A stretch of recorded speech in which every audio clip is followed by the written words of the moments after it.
everyone. You're listening to The Future of Food Is You, a production of the Cherry Bomb Podcast Network. I'm your host, Abena Anim-Somuah, and each week I talk to emerging talents in the food world, and they share what they're up to, as well as their dreams and predictions for what's ahead. As for me, I'm the founder of The Eden Place, a community that's all about gathering people intentionally around food.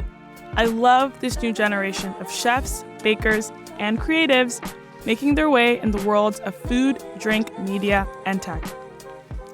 Today's guest is Stefanie Goldberg of Funny Girl Bread. Stefanie dubs Funny Girl Bread as her food business that makes outsized loaves for your celebration. Stefanie and I talk about the inspiration behind her name, doesn't have any relation to Barbra Streisand's musical, why bread was a vessel to take up space, the history and art of eating challah, and how she is starting to find room in the New York City baking community. The team at Cherry Bomb discovered Stefanie at Natasha Pickowitz's More Than a Bake Sale, where she made a beautiful challah creation that was quite aesthetic. Stay tuned for our chat. Thank you to Kerrygold for supporting today's show. Kerrygold is delicious all-natural butter and cheese made with milk from Irish grass-fed cows raised on small, family-run Irish dairy farms. Kerrygold's farming families pass their craft and knowledge from generation to generation. This traditional approach is the reason for the rich taste of Kerrygold. You can enjoy delicious sliced or shredded Kerrygold cheddar cheese, available in mild or savory flavors. The shredded cheddar is perfect for those who love making mac and cheese. And now that grilling season is here, the cheddar slices will take any burger or veggie burger up a notch. There's also Kerrygold's classic salted butter in the gold foil. It's perfect for slathering on corn on the cob, always a summer fave. And the unsalted butter in the silver foil is an absolute must if you're turning sweet summer strawberries into strawberry shortcake. Visit KerrygoldUSA.com to find the Kerrygold retailer nearest you and lots of great recipes. Let's check in with today's guest. Stefanie, thank you so much for joining us on the Future Food Is You podcast. Thank you for having me. It's a pleasure. I'm a fan. I've listened since episode 1 of season 1. So. Nice. Well, thank you. I mean, it's always nice to have a fan in the studio. Can you tell us where you grew up and how did food show up in your life? Of course. I grew up in Manhattan, New York City, until I was about 7. And then we moved to the suburbs of New York. And so I spent the rest of my young adult life growing up out there. Food was always a central fixture in my family, so it was present all the time. My mom, amazing cook and baker, and fully self-taught, which was always pretty astounding to me. And I don't know how she does it. It's magic. Either brisket, like a big brisket, or a beautiful salad, or she makes these incredible Mandarin chocolate chip cookies. Oh, wow. Yeah, I don't understand, but... Like there are mandarins in the cookies? Yeah, dried mandarins, chocolate chips. They're chewy, they're crunchy, like they're everything you want a cookie to be. Yeah. But I think her love for food and the creativity she has with food and also her love for feeding people was always really tangible. And so I grew up with that. My dad makes a really mean grilled cheese and like nothing to sneeze at. It's really fantastic. Yeah. So I think with both of them, food was really important in my life. Looking back on my childhood, what I noticed is that food was always really prevalent in celebrations. And I think that's really important to note. So Central Park, birthday parties. There were always these incredible cupcakes from a place called the Cupcake Cafe. Oh, very cute. Very cute and very simple. Basic cupcakes, buttercream, but they really were works of art. I remember the smell. I remember the flavor. Also, there was a little French bakery around the corner from our apartment.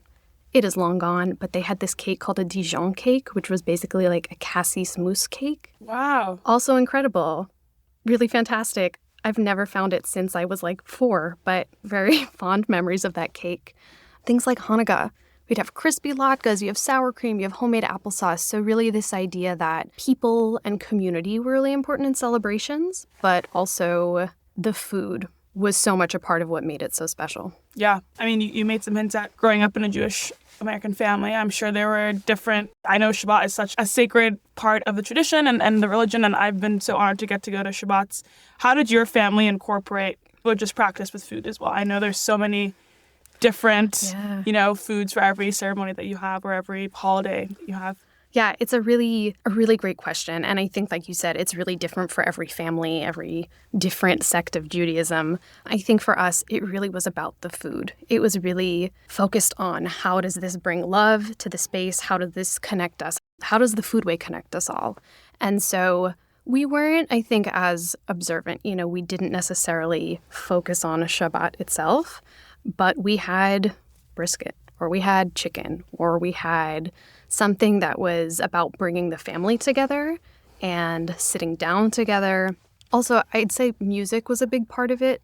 There's something about food and music in my family that just, they go hand in hand. There's always something on the radio, or we always put a record on. And so it's probably like the least religious version of Judaism, but really was more about how the food ways make us feel connected to the culture. Yeah, that's awesome. You have a bit of background within the performing arts industry. Yeah. How do you think growing up in that community, growing up in that culture, what does food also look like there as well? I think that there's some interesting stuff that happened in the theater world related to food. Something I experienced that I think is part of why the business came to be was in the theater world, there's an emphasis on body and body size and body type. I noticed that I was asked to be smaller and that I was asked to take up less space. And also I was praised when that would happen. And so, there are so many things that aren't correct or right about that. But I think that as I removed myself from the industry, which was my own choice and a choice I was very comfortable making, I noticed how there was a reckoning with that and how I was trying to understand what I experienced, and I think what many other people experience, women, men, gender nonconforming, anyone in the world can experience. As someone who identifies as a woman, I'm speaking from that perspective specifically. I think that coming to this business, I was interested in understanding how do I undo that, and how do I detangle that, and how do I take something and focus on taking up space. Right. And so I think when it comes to bread, for example, bread itself it's big. It takes up a lot of space, right? And even the idea of the proofing process, it grows. And then, it has multiple stages. And I think also inherently to eat bread, you have to take up a lot of space. And I think you probably have seen it. There's this silly meme of women laughing while eating salad. Oh, yes. Oh, my gosh. Yeah. And so... Big friendship. Yes. Yeah. And so if you look at those pictures, they're ridiculous. And also, women are laughing. There's nothing in their mouth. They're holding a fork with basically nothing on it. And there's this idea that we don't have things in our mouths, that it's not appropriate, or that it doesn't conform with societal standards, right? So bread is large. To actually dig into bread with challah specifically, you have to tear it. You have to take up space. It's a process. You put it in your mouth, it fills your mouth, right? So there are so many things happening there that I think for me, compared to theater, were in defiance. It's the opposite, I think, of what I was experiencing. Yeah. And so eating bread for me feels like an act of defiance and a way to step away from all of that. Can you tell us a little bit about the history of challah and the right way to pronounce it as well?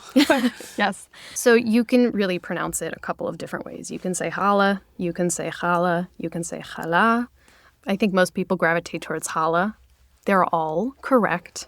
At the base, challah is a soft, rich bread, right? Like that's the basic definition. It's really delicious, though I think folks would say I'm biased, for sure. Historically, challah originally was a piece of dough that was separated out and given to the kohen, which is the priest. Also, challah originally meant any bread that was made for a Jewish ritual. Pita bread, flatbread, different things based on where you were in the world. That's obviously, I think, a pretty far cry from what we know today of challah. And also, challah wasn't braided back then. Yeah, so that was not something that was part of the ancient origin story. That was something that really came about in the 15th century. What happened was that Jews were fleeing persecution. It was, I think, Ashkenazi Jews specifically, and so they arrived in Austria and Germany, and these Jewish women were following in the footsteps of their non-Jewish counterparts who were making these plaited breads on Sundays. And so that's how challah started to become braided. It was symbolic of the Sabbath bride's hair, which is really interesting. The Sabbath bride? What's that? the braided hair of the bride, essentially. Okay. So think of like Nice. just a typical 3-strand braid. Okay. I think what I find most interesting about braids is that it was really something that showed wealth and status, right? Because the more time and the more money and the more domestic support you had, the more braids, right? And so at that time, you could show your wealth and show your status through bread. And I think that's really fascinating. And so I think modern challah has obviously evolved into this thing. And speaking of like Ashkenazi Jews in the turn of the century, challah wasn't always this sweet and eggy thing that we know it to be. But as that wave of Jews came to America, to New York specifically, from the end of the 19th to the early 20th century, the eggs and the sugar were so inexpensive compared to Europe. And also, there was a huge push from the sugar industry to use Big sugar. sugar. Big sugar, Big right? sugar. And so you have this bread that then becomes sweeter and richer, and also commercial yeast is developed. So then you have a bread that can be sweeter and can be saltier and is bigger. Yeah. So all of that comes into play when we think of the braided, sweet, eggy loaf that we have. And I think modern bakers who are baking challah are using their own sense of taste, their own backgrounds, their own training to interpret it in their own ways. And I think that's really beautiful because you have all these different versions of the thing that exist out there. Food is so interesting because I think it's a beautiful testament to like history and culture and assimilation.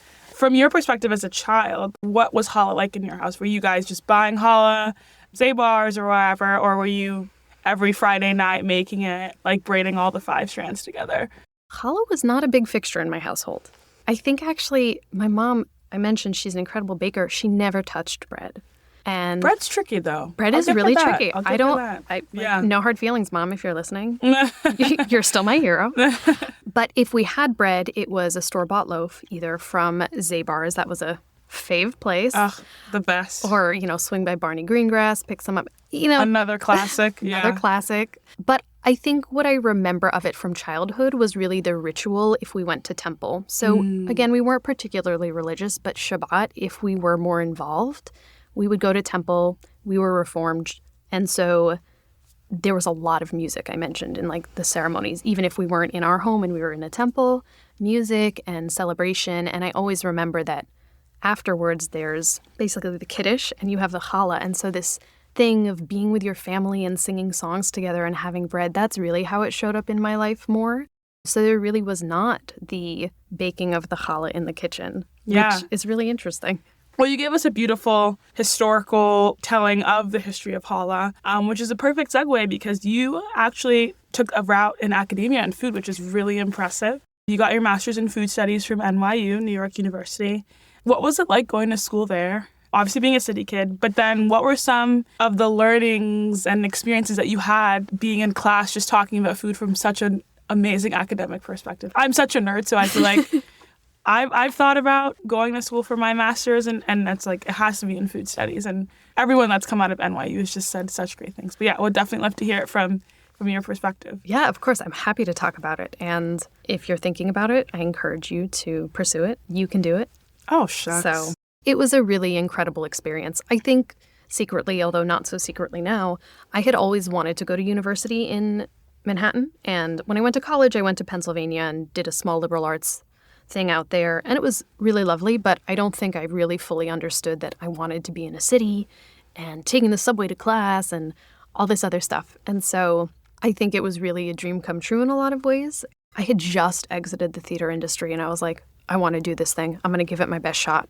And I got it. And I was like, okay, here we go. I think being around so many scholars, these incredible scholars in the field, I mean, I had incredible professors, so much knowledge. Fabio Parasecoli, Amy Bentley, Krishnendu Ray, Jenny Berg, Scott Barton, Mireia Loza, like all these incredible scholars in the field. And I got to sit in a room with them. And also I had these colleagues who had these varied backgrounds. They were coming to food from such different angles. And I think the ability to make connections and form friendships with folks having those different backgrounds is really special. Mm-hmm. Academia is an interesting place and really challenges us in a different way. And there's something very special about being on a campus that is as large as it is and being surrounded by so many people who are also learning and also learning so many different things. So I loved it. I became devoted to food history, which I never expected, but it was amazing. I love food and foodways and how they tell a story about who we are and where we came from and where we're going. I had a wonderful professor named Gabriella Gershenson. She's also a writer, and so she taught me so much about how to write, how to tell a story, how to ask questions. So just a really wonderful space. And I made some of my closest friends in grad school. So yeah, that's amazing. Do you have any advice for someone who wants to consider pursuing an academic career in the food world? I definitely do have advice. And I think the first thing I'd say is be open. I think that's really important to explore all the nooks and crannies. Going into grad school, I had absolutely no clue what I was going to hone in on. And I think it was because I was open and I tried all these different classes and poked at different things that I wound up focusing on bread and food and history and food and gender and all of those things. But going in, I had no clue. So be open. And I think the second piece of advice I would give to someone is if you think you can't, you can. I worked full-time through grad school. Wow. So I was doing a 9-to-5 and a 5-to-1. And a 5-to-1. Yeah. I would go to class at night, and it took me 3 years, which is perfectly fine. It can take you 3, it can take you 5, whatever. You do what you need to do. But when I wasn't working or in school, all my free time was focused on studying and reading and writing. And I definitely had a minimal social life, but I think it was worth it. And was it challenging? Yeah. Did I have moments where I doubted myself and my ability to get through it? Of course, I think that's really normal and it's okay to talk about. But I think what's important to remember, and my biggest takeaway, is that you can and you will. Let's take a quick break and we'll be right back. Hi, everybody. This is Kerry Diamond from Radio Cherry Bomb. The new issue of Cherry Bomb's print magazine is now available. You can subscribe via cherrybomb.com and receive Cherry Bomb direct to your door 4 times a year. Or you could pick up a copy at your favorite bookstore, magazine shop, or culinary store. Places like the Silver Shamrocks in Rochester, Michigan, Good Egg in Toronto, and the Bird Kitchen clothing website in the UK. For more stockist locations, head to cherrybomb.com and click on the magazine tab. Thank you in advance for supporting our print magazine. Let's talk about the core of your story, your business, Funny Girl Bread, which I love just the way you talk about it. You sent us your biography. You said, a few years ago, I was 10 years into my career as a performer and I was hungry to try something new, but also just hungry. And then enter stage left Funny Girl Bread, the bite-sized bakery that makes outsized loaves for your next celebration. Why did you decide to start a challah business, Stefanie? Being a great question. Okay, so the way I approach this, I think, is 4-pronged. I think the first prong is related to family and history and ancestry. For me, history is just so important, and connecting to family and history through that was really valuable. I think the second prong for me, also something we chatted a little bit about, is women and bodies and having this reckoning with what I was experiencing, the need to rewrite that story, to come back to my own body, to understand what it meant to take up space and to work with a medium that was about taking up space throughout the entirety of it. Also, I love bread. I think that's like... Who doesn't? Who does not love bread? And if they do, I'm sorry. I didn't mean to offend, but yeah, who doesn't? Yeah. I guess if you're allergic to gluten, that is a possibility. Understood. Yes. But there's great gluten-free breads out there too. There is, absolutely. Yeah. Anyways. So, prong 3, love bread, love challah. And I think in terms of the fourth prong, it's really about women and humor.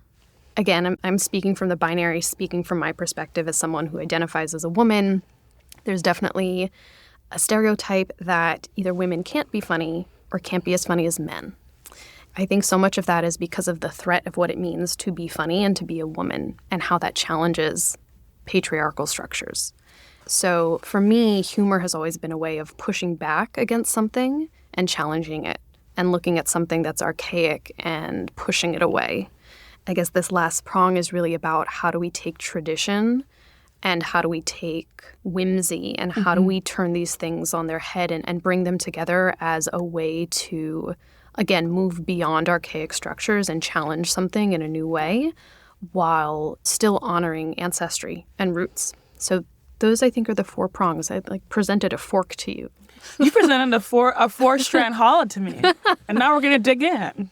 I mean, that's such a beautiful way to think about a business. And I think the beauty of this podcast and just I think the food world in general now is so many people are using food as a love language to talk about their ancestry and talk about their immigrant stories and talk about the ways that food have served so many roles and so many functions. So your breads are incredible and decorative. You sent us some photos, and I know you have a few photos on your social media, but I just love how ornate they are. It's not just a strand. It's like a strand with like little bits and bobs, and it's just like so beautiful. But I'm curious to hear, how did you perfect the recipe for the challah, like the base challah, and then how do you sort of add on to it and add your own flair? Yes, it's a journey. It has been a journey. I am not a baker by trade. I am self-taught. And so I think there are a lot of things I definitely don't know that maybe a traditional baker would know.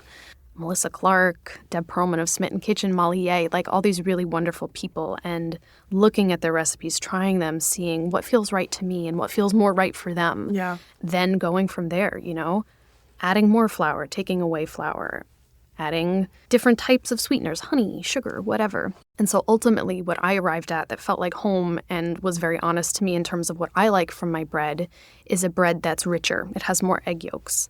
And it's a bread that is less sweet. And it's also a bread that uses honey. So I prefer honey over sugar. Yeah, and it's not to say that sugar is bad. Sugar challah, phenomenal. I think that for me, I find a different depth of flavor with honey, especially if you're trying different types of honey, if you're in that phase of exploration. I think that's really valuable. I also was really focused on a balance between something that was billowy and fluffy, but also something that was having like density and bite to it. And I think that took a while to figure out. Yeah. That's awesome. You had such a creative way of talking about the role of funny girl in your life. So most people say it's their side hustle, but you said it's your enterprise because you do have a full-time job, which isn't necessarily in the food world. But I would love to talk about how do you balance, the creativity of making sure you're sharp at work, at your full-time job, because this is work, but then also feeling this creative energy and also trying to be a business because it's not easy running a business. Business acumen does not naturally flow from our brains into the work we do. Yeah, it definitely doesn't flow naturally. I think at its core, what it comes down to is organization and structure, because I have to have those things in check for the creativity to really be successful and to flow. So working on budgeting, having social media posts programmed and ready to go, writing emails, prepping invoices, updating my website, all sorts of stuff like that. Having those pieces behind the scenes structured then allow me to propel myself into the actual creative work of the bread. I think it can sound a little counterintuitive, right? Because we think about creativity and we think of this like free-flowing boundlessness. And I think that is true. But for me as a person, I can't get there without all the structure in place to support that. I think that's really important. And in terms of balancing it with a 9-to-5, I'm the director of operations for a nonprofit. That's my 9-to-5. I love it. I believe in it. I believe in the mission. It's very important to me. And it is a challenge. It is really hard. And you're right. I don't call it a side hustle. I call it an enterprise because it is a fully functioning small business. Yeah. And I really don't want to diminish that. And so you mentioned earlier, I call it a 9-to-5 and then I have a 5-to-1. And so that's really what it is. Yeah. You just never stop. I mean, that's a good way to think about it. But I'm curious. We have so many people who listen to the podcast who are aspiring, they're itching to just get something done. And I know you mentioned something so beautifully earlier of like, if you don't think you can't, you can. But how do you take care of yourself? I know you are immensely talented and have limitless energy to do things, but how do you make sure that you're taking care of yourself and you're fueling yourself creatively outside of bread? Yeah, it's such an important question. And I think as we continue to evolve, we're asking it more and more. So I'm appreciative that you're bringing it up. And this also might sound strange, but I have to schedule time to care for myself, right? And you gotta do what you gotta do. Gotta right? do what you gotta do. Yeah. It sounds counterintuitive, but if you plan in, you bake in, so to speak, the time, right? You have to do the thing. So putting in my calendar 2 hours to sit on the couch and do nothing. Yeah. Listen to Future of Food Is You. Like, listen to the newest episode. There you go. And all the other episodes in the Cherry Bomb and all of them. podcast Every network. part of Cherry Bomb, right? Yeah. Call a friend. I don't know. Experiment. Do a puzzle. Something. I think that as someone who's more introverted, I have to be very thoughtful about making time to get together with other people. Mm-hmm. And that's just something I've learned about myself in my life. Yeah. And so I think that has to be intentional too, of reaching out to people, or if someone reaches out to you, being like, oh, this is a good thing, you should make time. Definitely. And that you need a little bit of that energizing and rebooting. So yeah. I think that's what I do. That's awesome. I mean, I respect it. Do nothing days are important. And I think especially in New York, this is a schedule-forward city. You definitely have to schedule time to not do anything. Yes. And that's the only way you can get it done. Exactly. And also hydrate. Gotta say, that's key. Gotta drink water. Drink water. It's really good. It's good for the brain. Yeah. Can you tell us about the first challah order you had and what that experience was like? Yes, I can. It was a blast. It was such a pleasure to work with the client and with the wedding producer. So I heard from this client, and she expressed that they wanted basically a centerpiece challah for their wedding for each table. And they had 10 tables. And so it was a little bit off the beaten path of what I think celebration challah usually is, but also a really fun and challenging opportunity. And so as we talked, they shared with me that what they were looking for was something round and something that was traditional but whimsical. And also they let me know they had a floral centerpiece in the middle of the table. So I was given that information and basically shot out of the cannon. And so I think what happened was 3 phases of things. So in the first phase, I had to figure out a round structure. And so I was really drawn to negative space. I don't know why, but I was. Maybe a true artist. It's true artist talking. Working with the negative space. Yeah. I mean, it probably had to do with the fact that I knew this centerpiece was going to be in the middle of the table. But that was the first thing. I was thinking, okay, traditional and also whimsical, negative space. Mm-hmm. So that's phase 1. Phase 2 was there were at least 10 people at a table. And so thinking about places and place settings and glasses and napkins and all this stuff and reaching to get bread, it can be tricky in terms of having to tear and break the bread. So what could I do to make it as functional and effective as possible to make it easy, right? Make it easy for someone to tear bread. And so that's where I arrived at part 2, which was 15 individual rolls that would make up the wreath. Wow. Yeah, I was like, oh, good idea.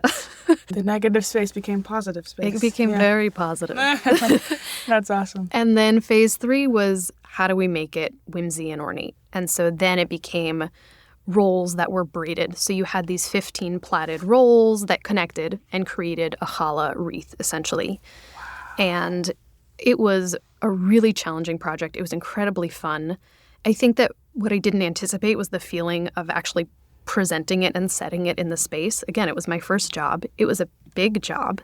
And one of my best friends, Hannah, was with me, which was also really special. I've known her since I was 8 years old. So that was really lovely and was a huge champion of me and moving through the work. But to get there, to be with this person, to set them on the table, I think to see it in real time was nothing I could have anticipated, having just been in my kitchen working and preparing. It's kind of indescribable. I felt proud. I felt excited. I was happy to be sharing culture with people and happy to be making these connections, and also happy for this client to see their whole wedding come to life. And also just like a little plug for community. I think it's so valuable and so important. Yeah. And I had my friend Hannah, my friend Sarah, Eliana, Daisy, Cheryl, all these people, my parents, my brother in the background. If you think you can't, you can. They were those people. And so I think community is so important because without them, I would be able to do this, of course, but the story would look so different. Yeah. And so it takes a village. It always does. Yeah. Yeah. Well, this is a perfect segue into community, actually. I'm really curious to hear, obviously, being in New York City, being in the food studies community, I'm sure you found great community there. But how have you found community within the baking scene here in New York City? I think it's such a special place. And we've had a few members of the baking community, Janae, Kai, and Amy France, who talk so much about how much the community has helped accelerate and propel their careers. How have you found the community has benefited you? And then also, how have you added to the community, do you think, from your work? Yeah, absolutely. To start with Natasha, Pickowitz. She's an incredible person, incredible baker, and she has held and continues to hold many charitable bake sales that are really focused on community and resistance and change. And so the organization I work for was one of the charitable organizations that was part of it. The bake sale was for us, and also to celebrate the Bridget Alliance. The Bridget Alliance, yep. Can you tell us a little bit about that? Just Totally. for context for the bake sale? Yes, of course. So the Bridget Alliance is a nonprofit organization, and we provide logistical support to folks who have to travel long distances for abortion care. So obviously something that is very much fraught to say the least right now. And so Natasha is a huge champion of that right and a person's right to choice and bodily autonomy. So that's where this was all coming together. And we also were celebrating the launch of More Than a Cake, yes. which is a fantastic book. So great.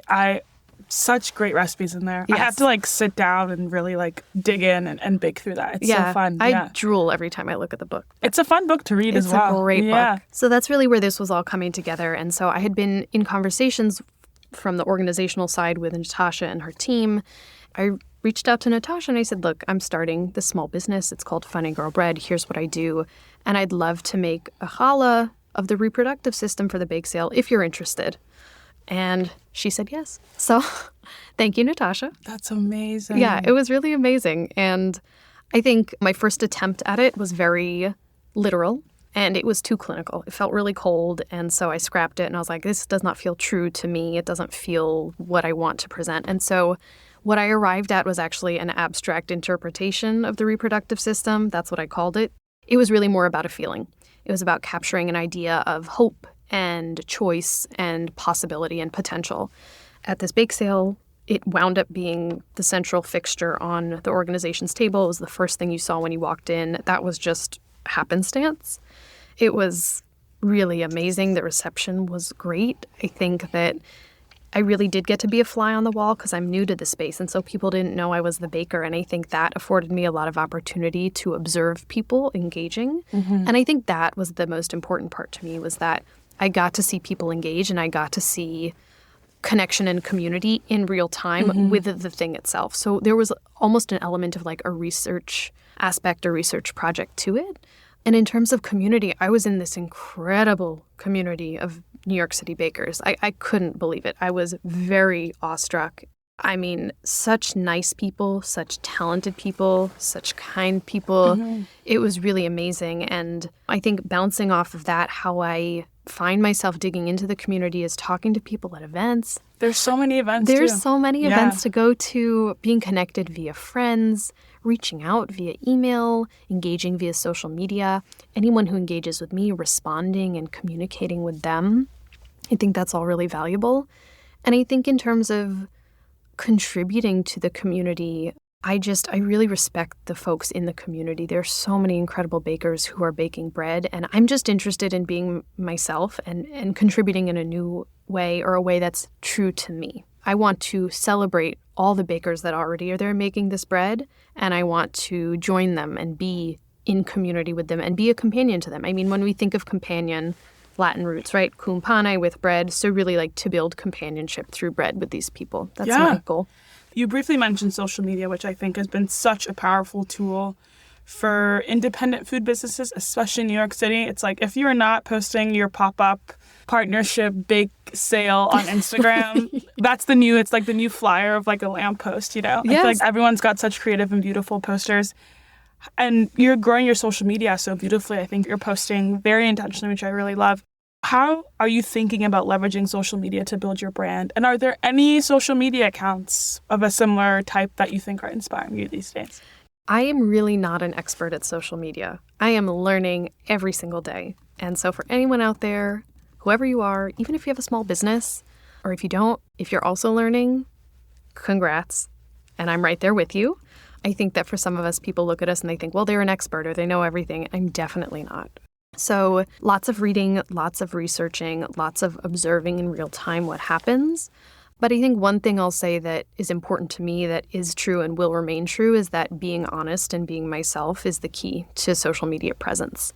And so I share pictures that I think look good, but also that bring me joy. So at the end of the day, it may not be a great photo, but it makes me happy. And so that to me feels honest. I talk about the process. I haven't gotten there yet, but I will talk about what it looks like to try something and not to be as successful as you hope to be, or what it means to make a mistake. I make really silly, goofy bread puns. I will always continue to strive to make better and better bread puns. Like, that's just, I think, part of my style. But again, it's honest, and I think part of what I love. And in terms of accounts that I'm really jazzed by, I mean, I think some of them are bread, right? My very close friend Cheryl Holbert of Nomad Bakery bakes these astounding challahs, and I actually apprenticed with her for a while in sourdough. Oh, very nice. We only made one challah together ever, so I really actually didn't study challah with her, which is funny because now I've really found myself in challah. But she's a wonderful person and I think, a real important specialist in the field. I see your sticker on your laptop, Challah Dad. Challah Dad. Phenomenal. Love him. Love. And he's such a genius too. Yeah. I met him briefly in LA, and he was so kind and so sweet. And I ate half the challah on the plane. Oh, absolutely. Yeah. I had to stop myself.